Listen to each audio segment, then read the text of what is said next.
Bueno, ya estamos al aire.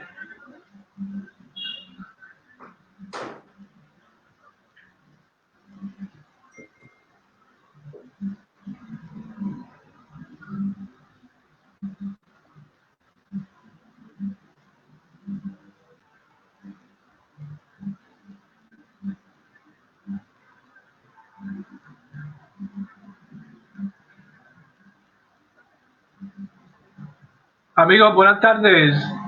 Estamos en una emisión más de el programa Luces para la Luz, un espacio virtual que hemos creado en el área de humanidades de la institución educativa Distrital La Luz. Le hemos puesto como lema pedagogía, arte y ciencia integrados a la canasta familiar, recordando aquel sabio consejo de Gabriel García Márquez cuando en la misión de sabios sugirió eso para nuestra educación, integrar el arte y la ciencia a la educación. Hoy nos acompañan los amigos Gustavo Rojas Morales y Henry Gómez Zárate. Gustavo, economista, Henry, educador, y ellos han puesto su nombre a consideración para las próximas elecciones del Consejo Superior de la Universidad del Atlántico. Con ellos vamos a estar hablando de ese proceso, pero también de educación, también de cultura, también de vida, de sociedad, de ciudad y todos los temas que le interesan a quienes todos los viernes a esta misma hora se conectan para seguir con atención Luces para la Luz. Pónganse cómodos porque esto apenas empieza. Estamos en Luces para la Luz, el espacio virtual de la institución educativa Distrital La Luz del área de humanidades que integra educación, ciencia y cultura a la educación. Bueno, vamos a darle la bienvenida a Henry Gómez. Henry, buenas tardes. Carlos, buenas tardes a ti y a tu audiencia en este programa que desde las redes sociales, especialmente desde Facebook, nos convoca y nos aparece como una intención sana, muy propicia desde una escuela. Me parece novedoso, ¿no? Muchas gracias, Henry. Por supuesto, estamos aprovechando esta coyuntura de la virtualidad para intentar otros espacios, para explorar otros espacios. Quiero compartir con la audiencia una frase de Julio Enrique Blanco que nos puede servir de motivo para empezar a compartir ideas con nuestro invitado de hoy, Henry Gómez Zárate. Henry es educador de profesión, profesor del área de matemáticas y en la actualidad es el rector de la institución educativa Simón Bolívar del barrio Sevillano, pero también ha paseado su labor, su gestión por el Colegio Técnico Diversificado de Barranquilla, Cotediva, por el Instituto Pestalozzi y por otros escenarios pedagógicos y educativos. Es la segunda vez, creo, que propone su nombre como fórmula de Gustavo Rojas Morales para el Consejo Superior de la Universidad del Atlántico. Bueno, siendo muy joven, Julio Enrique Blanco dijo esto cuando empezaba su sueño de la Universidad del Atlántico. Barranquilla cuenta ya, al lado de su comercio floreciente y de su industria potente, con un instrumento de enseñanza poderoso, de educación eficaz y de cultura poderosa. Instrumento de enseñanza poderoso, de educación eficaz y de cultura positiva. Henry, de ese sueño de Julio Enrique Blanco que recoge en esta máxima, ¿qué queda todavía hoy en la Universidad del Atlántico? ¿Qué se mantiene en pie? ¿Qué ha cambiado? ¿Qué hemos perdido? Sería como el principio que yo propongo para este diálogo entre amigos, entre educadores y con los amigos que siempre nos siguen. Carlos, lo primero, decirle a quienes nos acompañan o a quienes vean el programa con posterioridad que el compañero Gustavo Rojas no está presente porque coincidió a esta hora con una convocatoria que hiciera la Universidad del Atlántico a los candidatos. Luego nos tocó dividirnos para atender estos dos compromisos. Eso por un lado. Lo segundo, en efecto, el compañero Gustavo Rojas es la segunda vez que aspira. En mi caso es la primera. Y hay una historia que contar sobre esa primera participación del compañero Gustavo que a lo mejor a lo largo del programa podríamos mencionar. En relación a la frase que tú has seleccionado como apertura de este programa, Carlos, yo diría que yo creo que una de las primeras frases con la que nosotros los primíparos nos impresionábamos al entrar a la antigua sede de la universidad era aquella de que no entre aquí quien no ame la academia. No sé si tú la recuerdas. Claro, claro, por supuesto. Estaba en el antiguo bloque de Santo Domingo, en el frontispicio de esa cara de la universidad que daba con la carrera 43 y que era de alguna forma la frase de bienvenida a quienes podíamos acceder a esa casa de educación superior. Luego, ya dentro nos tropezábamos con una historia. Yo he sostenido que la Universidad del Atlántico es la única universidad en Barranquilla en donde, a pesar de que una persona estudie ingeniería, estudie matemáticas, es la única universidad en la que en sus pasillos, en sus corredores, uno tiene la oportunidad de aproximarse a las ciencias sociales y a las ciencias humanas. En mi caso particular, a mí me cuesta decirle a muchas personas que yo soy un licenciado en matemáticas. Me han asumido como estudiantes de sociales o un abogado, etcétera. Y creo que eso pasa con muchas personas que han pasado por la universidad. El perfil siempre termina permeado por esa atmósfera cargada de ideas de las ciencias sociales en las ciencias humanas, esa preocupación social. Yo diría que esa historia que era con la que uno se encontraba, de aquellos dibujos de compañeros que nos cedieron en la lucha estudiantil, que luego afectaron de manera positiva la lucha política, muestra que la frase de Julián Enrique Blanco no está lejos de la realidad. Uno observa líderes bueno, en este país tú sabes que lo que se hace con los líderes que desde la alternatividad se destacan, como es el caso de Antequera, de Sandro Vargas, de Luis Mesa, y te puedo mencionar muchos otros nombres. La universidad ha aportado mucho, en verdad. Y yo diría que la universidad casi que en su potencialidad creativa, innovadora, misional, en el último tiempo, yo diría que el doctor Prasca, el señor Prasca hasta ahora, esto anda en piloto automático. Anda en piloto automático porque la potencialidad creativa de la universidad pasó a segundo plano y lo que ha primado es una captura, yo diría, de la universidad como un botín electoral y, infortunadamente, en este trecho, esa frase por lo menos no representa al organigrama político y administrativo que se ha tomado la universidad. Muy bien, sí siente uno que digamos que se ha perdido un poco ese sentido misional que llevó a muchos espíritus lúcidos de la región a fincar sus esperanzas en ese centro de educación superior. Bueno, Henry, Consejo Superior, ¿por qué resulta de tanta importancia el Consejo Superior de cualquier universidad, por supuesto, y concretamente de la Universidad del Atlántico?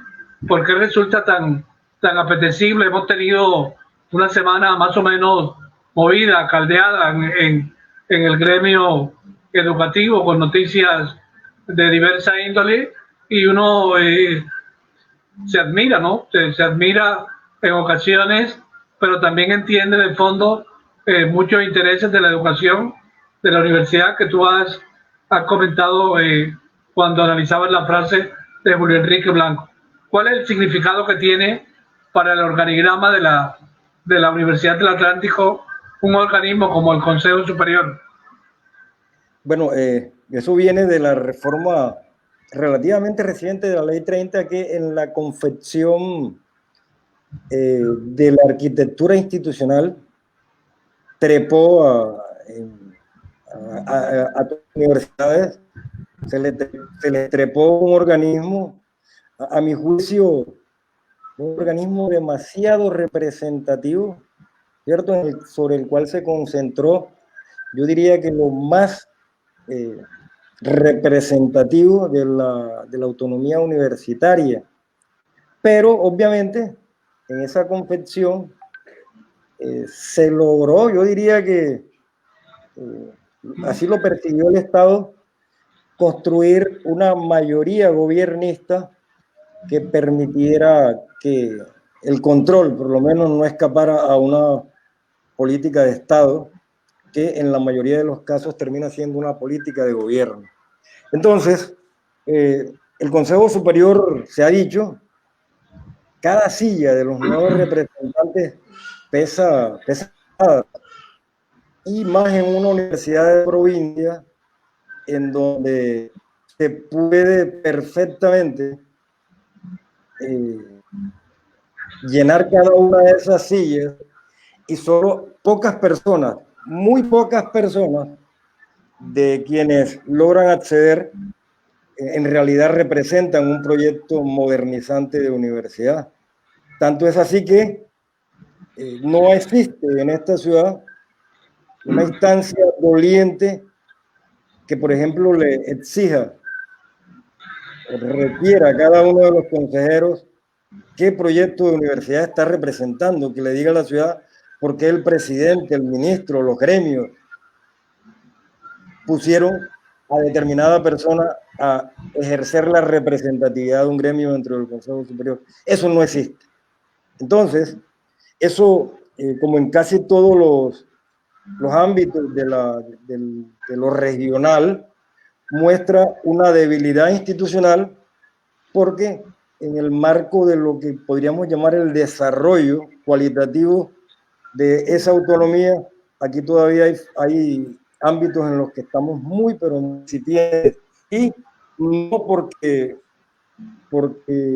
haga falta quienes hagan el reclamo, porque dentro de las bases de los estudiantes y de los profesores hay quienes sí lo hacen, y también entre los egresados, solo que no existe la voluntad política.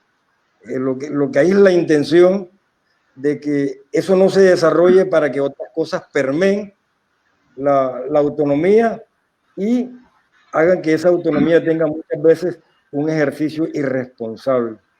El hecho, por ejemplo, por señalarte un ejemplo reciente, yo te decía que en el último periplo de Prasca ahora se le ha hecho un daño enorme a la imagen institucional de la universidad, no solo por lo que representó Prasca, no solo porque los 3 rectores que han habido de Prasca hasta hoy hacen parte de un mismo organigrama, obedecen a un mismo organigrama político, sino porque aún aquellos que lo reemplazaron, de quienes podríamos decir que reúnen unas condiciones desde las hojas de vida, nadie sabe,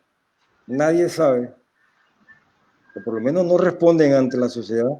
Por ejemplo, ¿por qué pusieron a Restrepo? Nos dijeron que tenía una hoja de vida, pero no nos dijeron con arreglo a qué.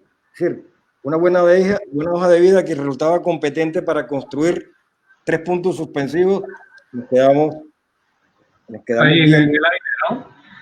en el aire, exacto. Y luego lo reemplazan sin que nos digan qué no cumplió del supuesto proyecto de universidad que nadie conoció y por qué fue necesario reemplazarlo y con qué proyecto de universidad llegó el que entró.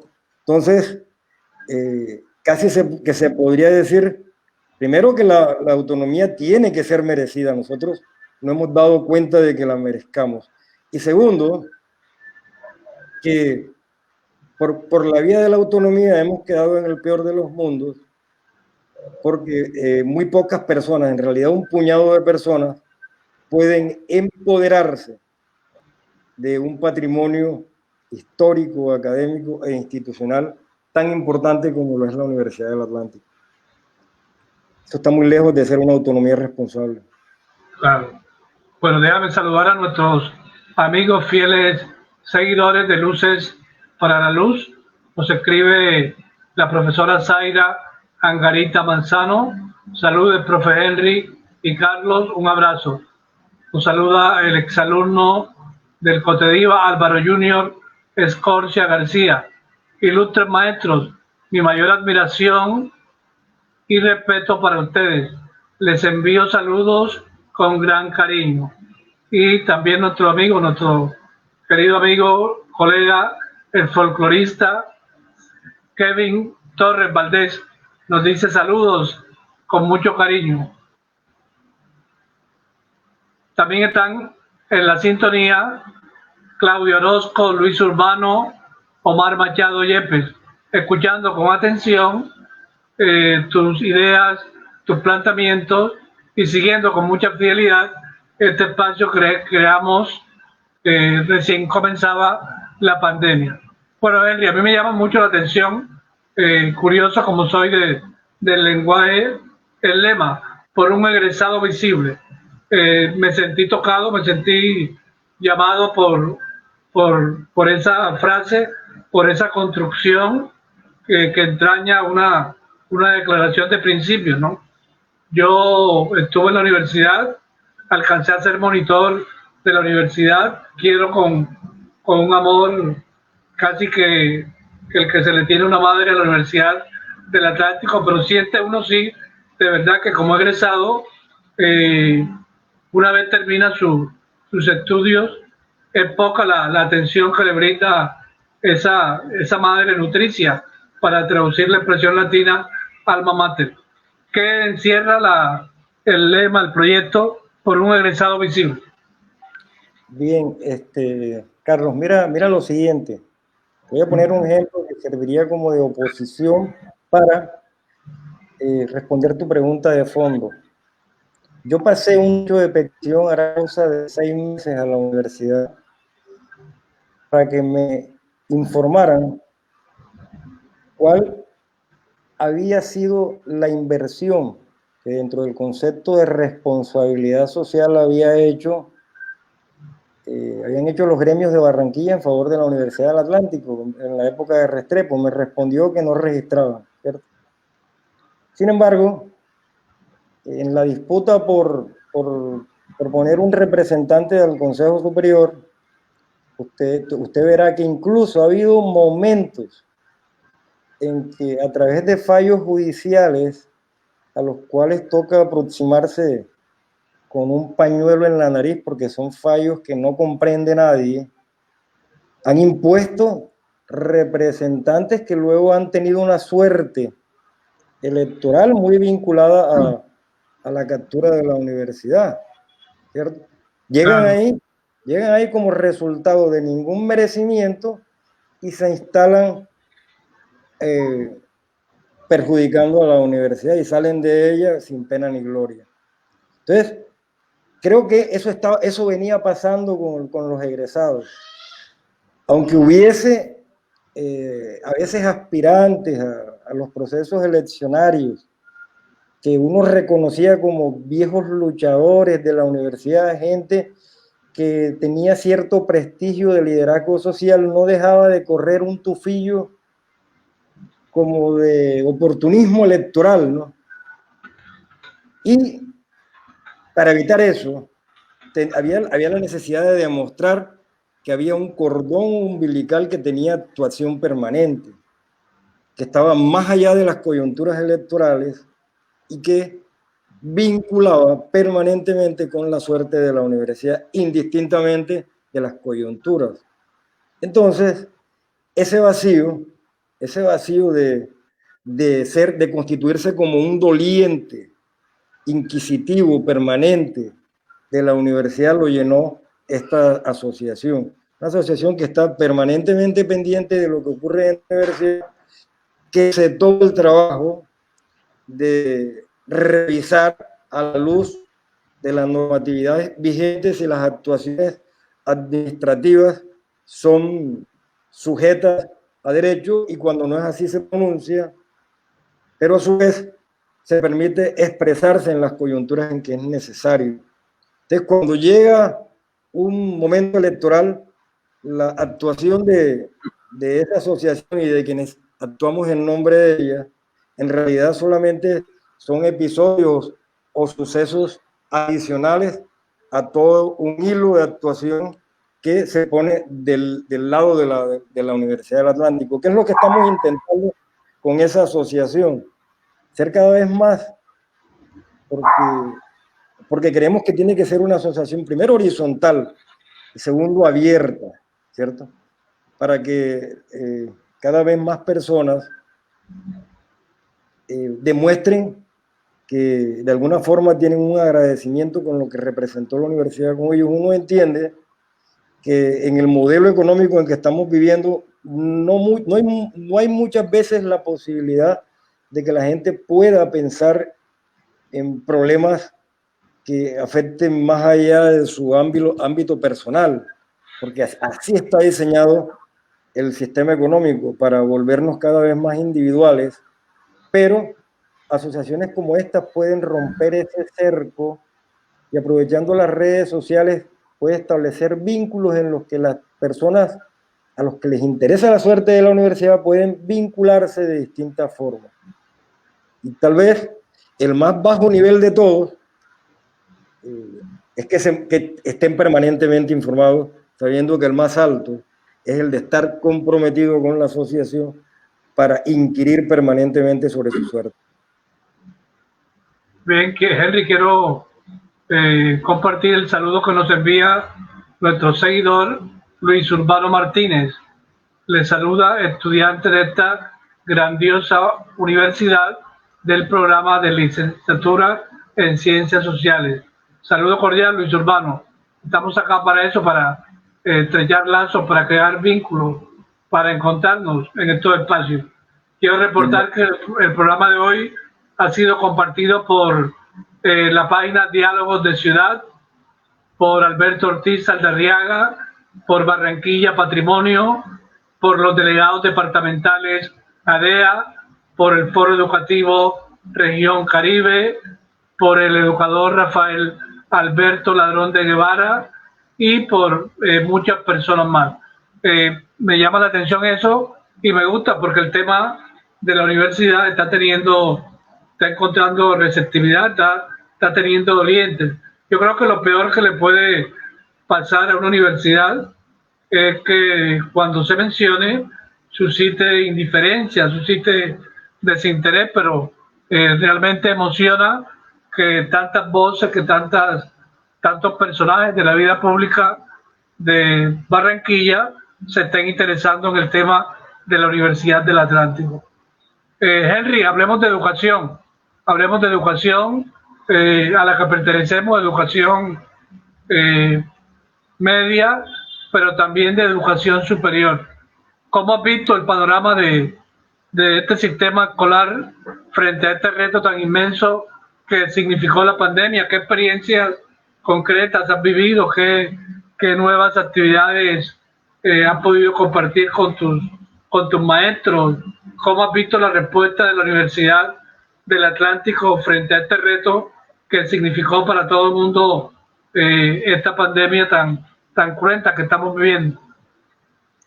Carlos, este es un suceso de orden mundial, ¿verdad? Pero no todos los países, eso no se ha desparramado sobre cada uno de los países de manera homogénea, ¿no?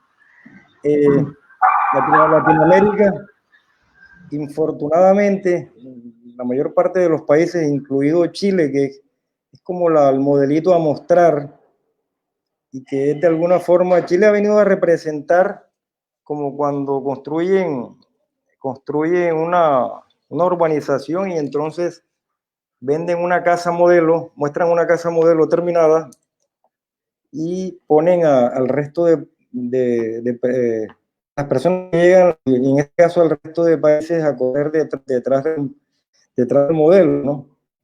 Y ahí hay como especie de una trampa, porque es que el capitalismo no funciona de esa manera, es decir, no todos los países pueden ponerse detrás de un modelo que crece, está obligado a crecer infinitamente en una tierra que tiene recursos finitos, recursos limitados. Si todos los países tuviesen el estilo y las condiciones de vida de Estados Unidos, el mundo habría colapsado hace rato. Luego, lo que tiene el capitalismo está obligado a una estratificación y correr detrás de quimeras es como quien sueña que se va a ganar un quinto de lotería y cree que eso va a remediar su suerte.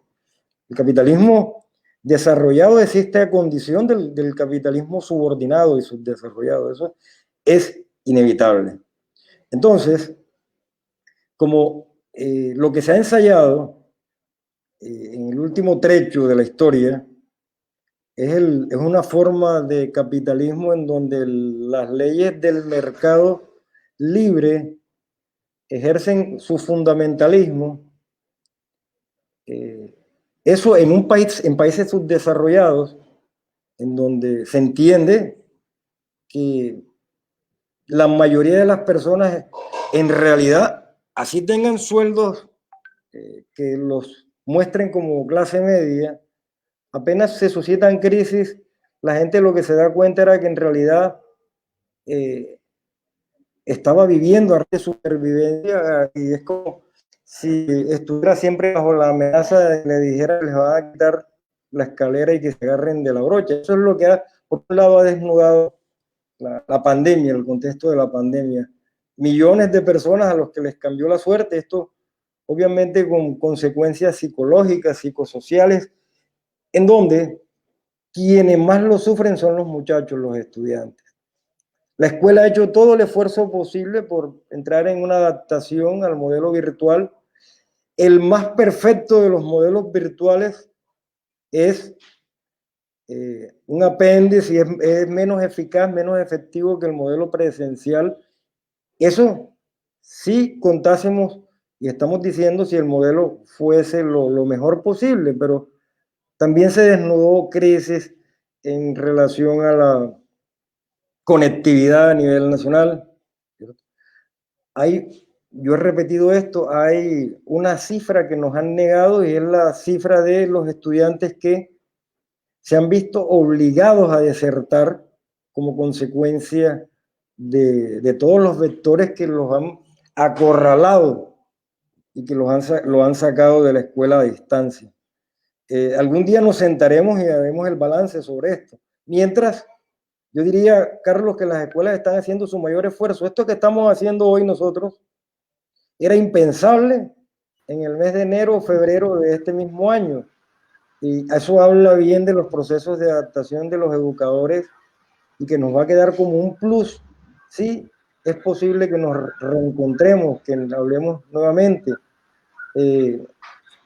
Las conferencias, los encuentros virtuales van a pesar de que haya presencialidad, a entrar a ocupar un espacio en la interacción social, política, sociológica, muy importante después de que salgamos de este fenómeno. Y la escuela es la responsable de que eso esté ocurriendo. Entonces, así las cosas, yo diría que las experiencias miradas a las escuelas en su conjunto, es positivo lo que hemos hecho los profesores para tratar de preservar y seguir haciendo que nuestros muchachos crezcan, nuestros niños crezcan. Por supuesto, claro, coincido contigo en esa apreciación. Estamos prácticamente echándonos sobre los hombros la gran responsabilidad de sacar adelante este año escolar y en esa responsabilidad hemos ido encontrando caminos, hemos ido descubriendo sendas por las cuales estamos transitando. Bueno, volvamos a la Universidad del Atlántico. Volvamos a la Universidad del Atlántico, que es uno de los temas que nos concita acá. el proceso eleccionario se va a cumplir el próximo 11 de noviembre. Igual que con muchas cosas antes de la pandemia, es un proceso inédito en el sentido de que va a ser a través de la virtualidad, a través de la digitalización. ¿Qué expectativa tiene el binomio Gustavo Rojas Gómez y Henry Gómez Zárate frente a este proceso?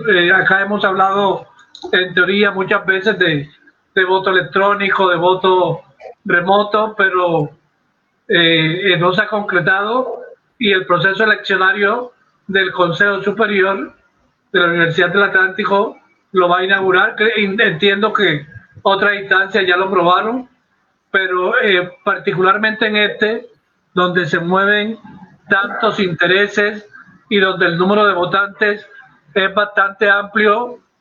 ¿Qué nos podrían decir de él? ¿Qué recomendaciones nos da a los votantes de a pie, a los votantes que vamos a estar con un celular o frente al computador, a los votantes que de pronto van a tener una conexión de internet no tan buena? ¿Qué podríamos hacer? ¿Qué pasos seguir para que no se dilapide ningún voto, para que ese gesto democrático de elegir a alguien se concrete? Bien, cada quien lo va a hacer por el candidato de sus preferencias, pero hay una expectativa al respecto. ¿Qué sabe como candidato y qué nos puede contar a nosotros como electores? Carlos, esto que te voy a decir no lo tomes como un alegre optimismo electorero de candidato. Si las elecciones cuentan con una imparcialidad y con la transparencia que requiere un suceso como es el de la elección, cualquier elección dentro de la universidad, no existe la más mínima posibilidad de que la fórmula de Gustavo Rojas y Henry Gómez sea derrotada. No existe. Por el camino que hemos recorrido, por lo que representamos en términos de alternatividad política, por la receptividad que ha tenido la candidatura. Desde esos fundamentos no hay forma de que perdamos la elección, pero estamos en Barranquilla, estamos en una región en donde los niveles de perversión electoral son surrealistas, alcanzan a asombrar a las mentes más incrédulas, no solo del resto de Colombia. Los cachacos salen a hacer chistes sobre nosotros a partir de eso, sino en el orbe mundo. Es decir, lo que aquí ocurre en materia electoral, yo creo que es muy difícil que se repita en otras partes. Cuando uno va al extranjero y dice que la región donde uno vive votan los muertos, la gente tiene que esperar que termine de reírse para decirle que eso es cierto, que uno no está mamando gallo, como decimos en la costa. En la elección pasada, yo te decía ahorita que había habido fraude demostrado, muertos que votaron, personas suplantadas, personas que no eran egresadas técnicamente, que habían llegado hasta tercero o cuarto semestre y votaron. Eso ocurrió en la universidad y eso tiene sus beneficiarios. O sea, no son cosas que ocurren al desgaire, ni porque hay una improvisación por la cual se cuela este tipo de conducta electoral. Y a manera de precisión, toca decir también, Gustavo, Carlos, que ese golpe que le dieron a Gustavo hace que por los antecedentes uno le tema más a las votaciones de orden virtual. Primero porque virtualmente lo que nos han dicho muchas personas que tienen experticia es que es materialmente imposible garantizar un 100% de transparencia en un proceso de esa naturaleza. Y lo segundo, porque en la historia de la universidad, yo creo que hace como 10, 12 años, no recuerdo, se hizo por primera vez una elección virtual precisamente para escoger representantes de los egresados. Y se tomaron ese condumio que ejercitan las perversiones electorales por fuera de la universidad en las elecciones externas. se tomaron los SAIs y los convirtieron en una coladera a partir de la cual vulneraron e hicieron fraude en las elecciones. Y la conclusión que quedó en ese momento es que en la universidad no debía haber bajo ninguna consideración más nunca elecciones virtuales. Ahora las están haciendo como consecuencia de lo que estamos viviendo, eso que llaman nueva normalidad.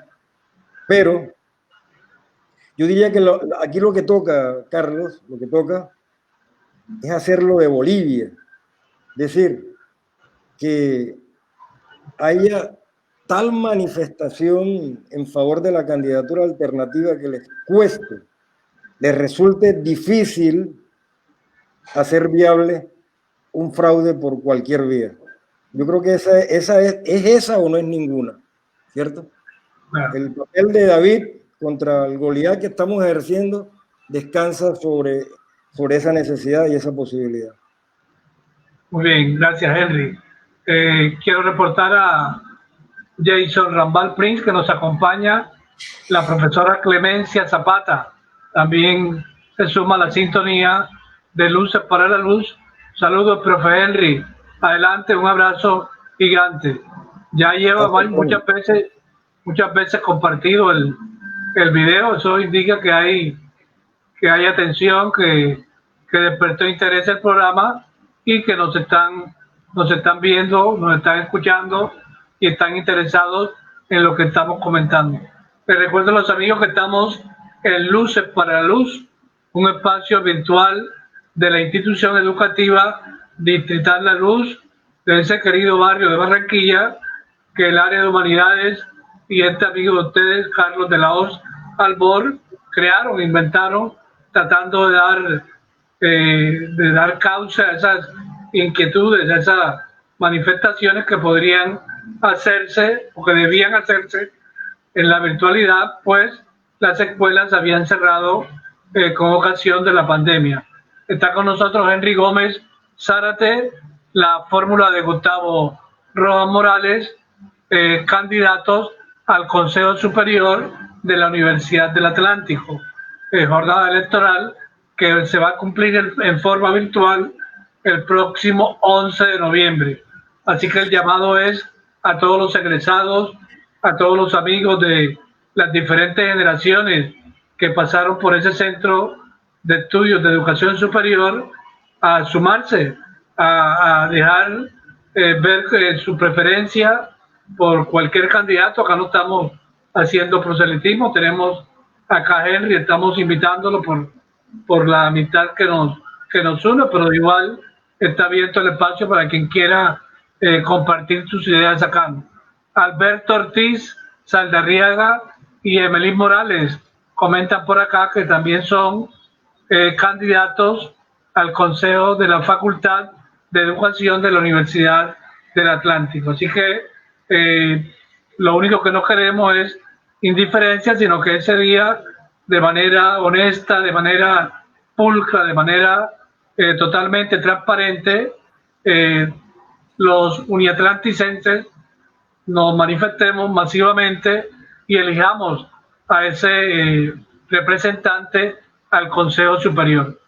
Henry, algunos principios, algunas ideas, algunas políticas, algunas acciones que con tu fórmula, Gustavo Rojas Morales, piensan emprender cuando lleguen al Consejo Superior de la Universidad del Atlántico. Sinteticemos en este último trecho del programa, el programa de Gustavo Rojas Morales y Henry Gómez Zárate.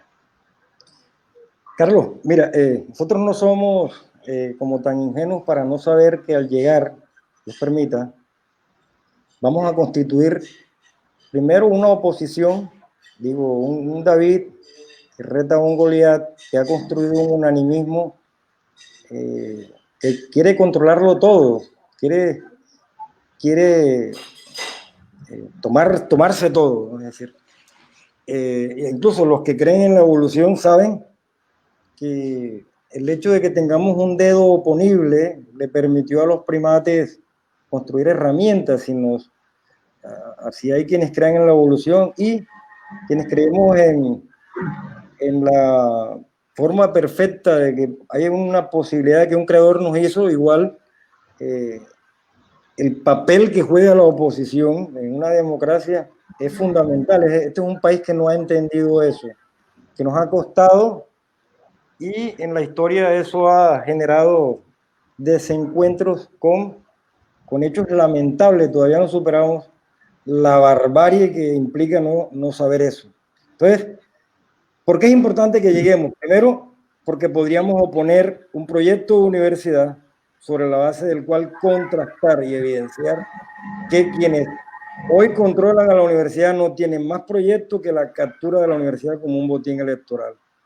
Entonces eso implicará que no les quedará fácil, porque habrán voces que denuncian, voces que intentarán mostrar lo que es verdaderamente una universidad en el contexto de una sociedad. Lo segundo, porque dentro de ese unanimismo se ha construido una especie de cerco mediático que ha vendido falsas ideas en relación a lo que es una universidad. Mira esto, Carlos, yo no quiero salirme del programa sin que se mire esto.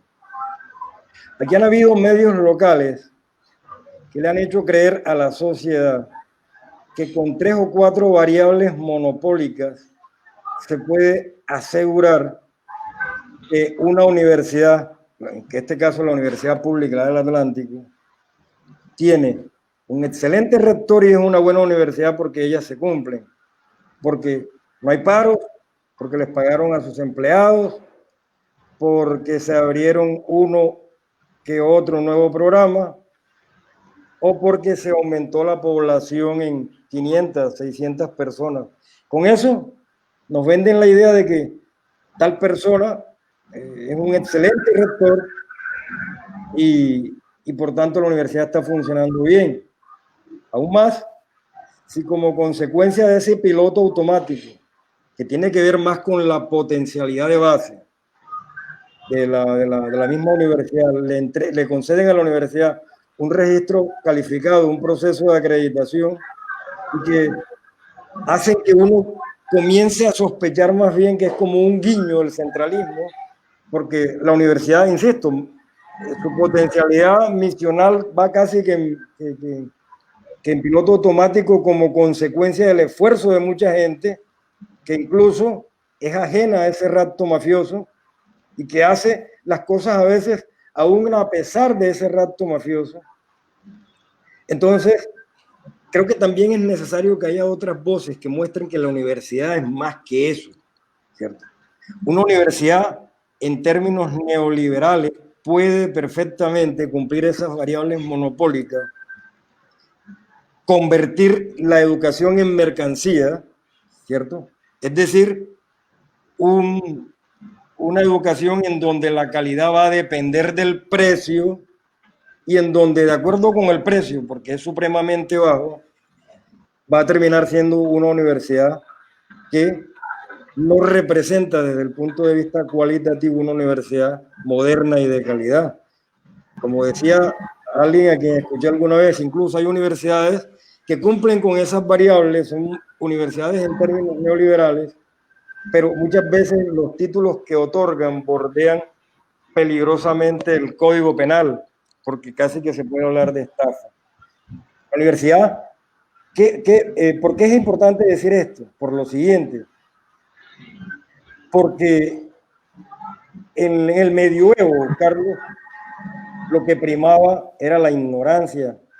Esto lo he escuchado decir también y lo he leído a gente que habla mucho sobre la universidad, que se preocupa de la suerte de la universidad, ¿cierto? Y hasta los reyes no sabían escribir. El que se democratice la cultura hace parte del programa de la Ilustración. El que se haya convertido la educación en un derecho no hace parte ni del programa socialista ni comunista, no es una revolución estrictamente burguesa. Ahora, ¿qué fue lo que hizo el programa de la Ilustración en su intencionalidad de democratizar la cultura? Pues la convirtió en un derecho, de tal suerte que el Estado fuese el que la asumiera porque era el único que tenía el músculo financiero para hacerla universal, gratuita y de calidad, lo que permitía democratizar la cultura para todos los sectores sociales. Es una universidad desfinanciada, una universidad en términos neoliberales, una ciudad a la que se le ha hecho creer que una universidad en términos neoliberales, que cumple 3 o 4 variables, hace que la califiquemos como buena universidad, y a quien la regente en ese momento como un rector, tenga usted la plena seguridad que eso se hace mediante una prédica que viene permeada por un interés oculto, porque eso no es cierto. Si llegamos, nos va a permitir mostrar que la universidad tiene la necesidad, primero, integrar al egresado con el bienestar. Segundo, de ahí donde hay igualdad de méritos, la universidad tiene que inclinarse por su propio recurso humano, mostrar que ella cree en lo que produce, ¿cierto? Lo tercero, hay que revisar cada uno de los factores de acreditación. Una universidad que tiene, por ejemplo, menos del 50% de su población docente contratados a destajos y sin estabilidad, es una universidad débil en términos académicos y en términos administrativos. Una universidad que cuando la época de Carrasquilla en el gobierno de Uribe, los 2 gobiernos de Uribe, fue puesta de rodillas desde el punto de vista financiero y sobre pretexto de una quiebra inducida, la desestructuraron académica y administrativamente. Es decir, una universidad neoliberal. Y hoy, 12, 14 años después, sigue siendo igual la misma universidad desestructurada, ¿cierto? No puede llamarse una universidad moderna como la que requieren los jóvenes estudiantes de la costa Caribe, que viéndolos a cada uno de ellos nos vemos nosotros repetidos. Son jóvenes que vienen de la educación pública, cuyos padres se desloman el cuero intentando echarlos para adelante. Muy bien, gracias Henry. Estamos con Henry Gómez Zárate, la fórmula de Gustavo Roa Morales, candidatos al Consejo Superior de la Universidad del Atlántico.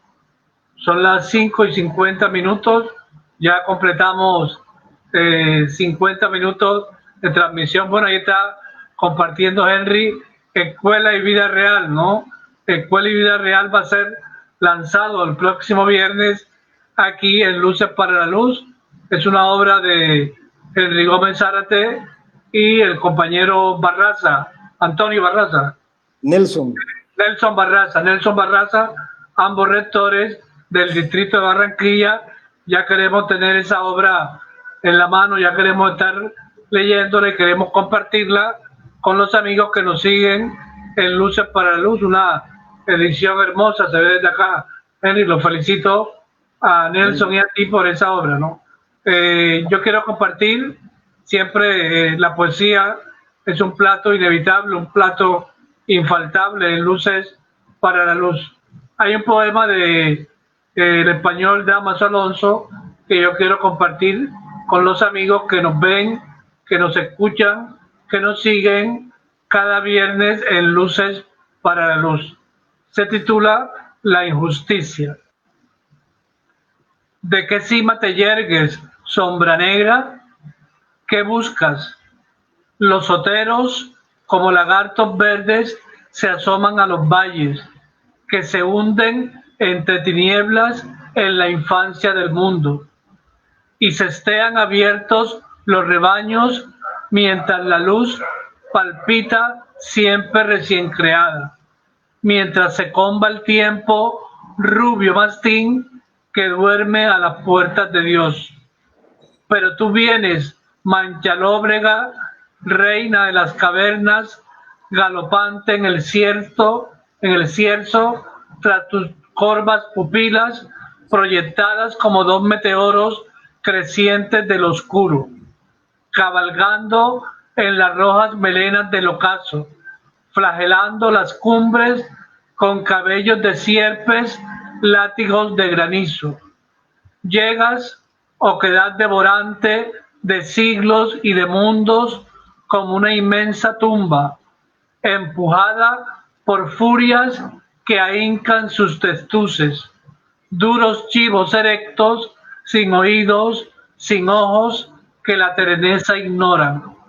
Sí, del abismo llegas, osco sol de negruras, llegas siempre, onda turbia, sin fin manante, contraria del amor, cuando él nacida en el día primero. Tú empañas con tu mano de húmeda noche los cristales tibios, donde el azul se asoma la niñez transparente. Cuando apenas era tierna la dicha, se estrenaba la luz y pones en la nítida mirada la primer llama verde de los turbios pantanos. Tú amontonas el odio en la charca inverniza del corazón del viejo y azuzas el espanto de su triste jauría abandonada, que ladra furibunda en el hondón del bosque.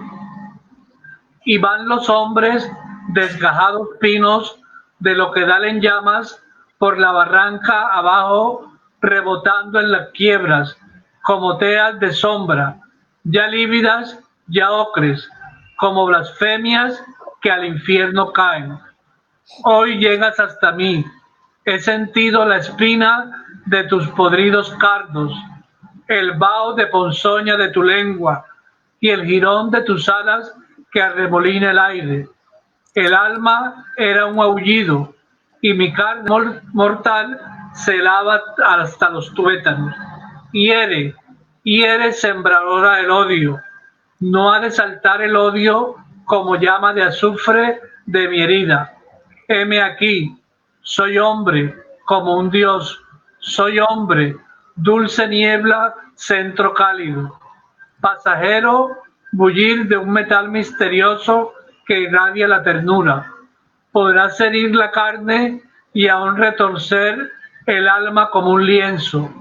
No apagarás la brasa del amor que fulge dentro del corazón, bestia maldita. Podrás herir la carne, no morderás mi corazón, madre del odio. Nunca en mi corazón, reina del mundo.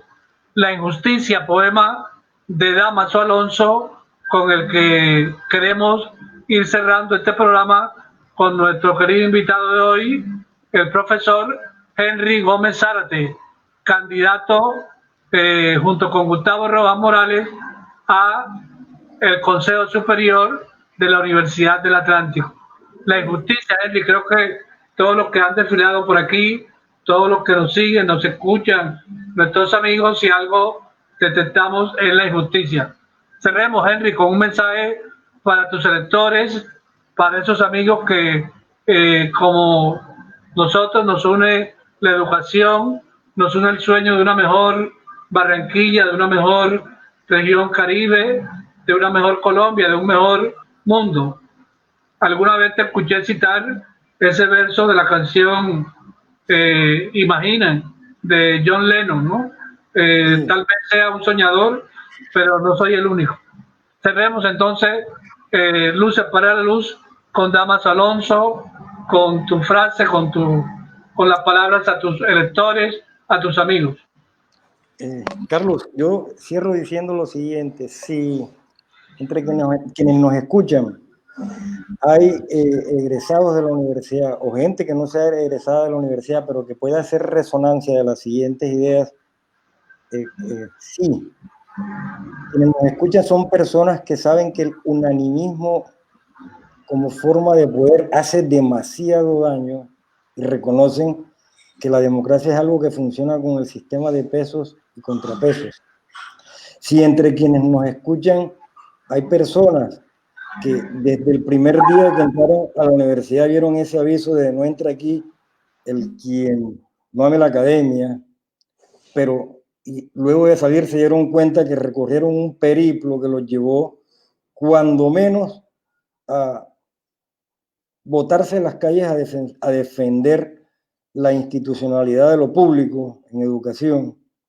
Sí, entre quienes nos escuchan hay personas que entienden que la educación es un derecho que tiene que estar soportado sobre una suficiente financiación, porque la calidad cuesta, si entre quienes nos escuchan saben que en este país hay una contradicción entre quienes promueven la institucionalización de la educación como mercancía, quienes la defendemos como un derecho, y que quienes la ven como mercancía e intentan imponer el modelo neoliberal de educación son quienes representan el unanimismo, y es necesario darle poder a las voces críticas que representan lo otro. Entonces, nosotros los invitamos a votar por Gustavo Rojas y mi persona. Tú sabes muy bien que hay un poema de Borges que se llama Los Justos, que a mí me encanta demasiado, ¿verdad? Y sí, que seamos de esas personas que desde lo discreto, que cultivamos el jardín como lo quería Voltaire, que arreglamos las fichas de un descuidado ajedrez, es decir, que vivimos una vida aparte, no dejamos de tener una alta preocupación social porque soñamos, y en ese sueño obviamente queremos creer que no somos los únicos. Somos unos David que en estos momentos estamos enfrentando un poder inmenso, poder de Goliat, en lo económico, en lo mediático, en lo judicial, en lo político, en lo disciplinario, pero nos corresponde mostrar masivamente que hay gente que tiene valor, mas no precio. Bueno, listo. Entonces, ahí está la invitación de nuestro amigo, nuestro colega Henry Gómez Zárate. Ya casi son las 6 de la tarde, Henry, la hora en que nos despedimos de nuestros amigos de Luces para la Luz. Quiero, para finalizar, reportar la sintonía que hemos tenido en el día de hoy. 22 amigos han compartido el video de Luces para la Luz. 9 amigos han hecho su comentario. Acá la profesora Clemencia Zapata agrega 2 comentarios. Ya tengo asegurado el mío, dice Clemencia, me imagino que se refiere al libro. Dice la fórmula ganadora refiriéndose a tu aspiración al Consejo Superior de la Universidad del Atlántico con Gustavo Rojas Morales. Eso es lo que más nos gusta del programa, que espontáneamente hemos creado una especie de sintonía en este momento de los viernes, y los diferentes invitados se ganan un espacio más entre el público culto, entre el público inteligente de la ciudad de Barranquilla. No únicamente puede ser Junior, no únicamente puede ser Carnaval, con todo lo que eso también nos interesa como manifestación humana, pero acá hablamos de cultura, hablamos de educación, hablamos de arte, hablamos de ciencia. Bueno, Henry, deseándote la mejor de la suerte. Sabemos que ya eres ganador porque tienes el apoyo de una legión inmensa de ángeles clandestinos que seguramente van a hacer las cosas bien, y ese día 11 van a responder a tu llamado y al de Gustavo Rojas Morales. Amigos, nosotros somos Luces para la Luz, y el próximo viernes estaremos con otro invitado muy especial, tratando de integrar la ciencia, el arte y la pedagogía a la canasta familiar. Allá está mostrando Henry el tomito, como diría otro Henry Stein, ¿no? Que decía el tomito cuando uno de los amigos sacaba algún libro. Bueno, también lo vamos a tener por acá en los próximos días. Cuéntanos, Henry. La vez pasada, en otro, como dice mi esposa, en otro webinar de esto, estábamos compartiendo lo que era el machote, ¿no? Claro. Y señalábamos que el libro estaba próximo a salir, pero hoy precisamente nos lo acaban de entregar, y existía el compromiso contigo de que sería a través de tu programa que lo presentaríamos en público. Gracias, Carlos, por tu siempre amable disposición para con los educadores que quieren hacer algo. Bueno, listo. Nos vemos el próximo viernes con otro invitado de Luces para la Luz.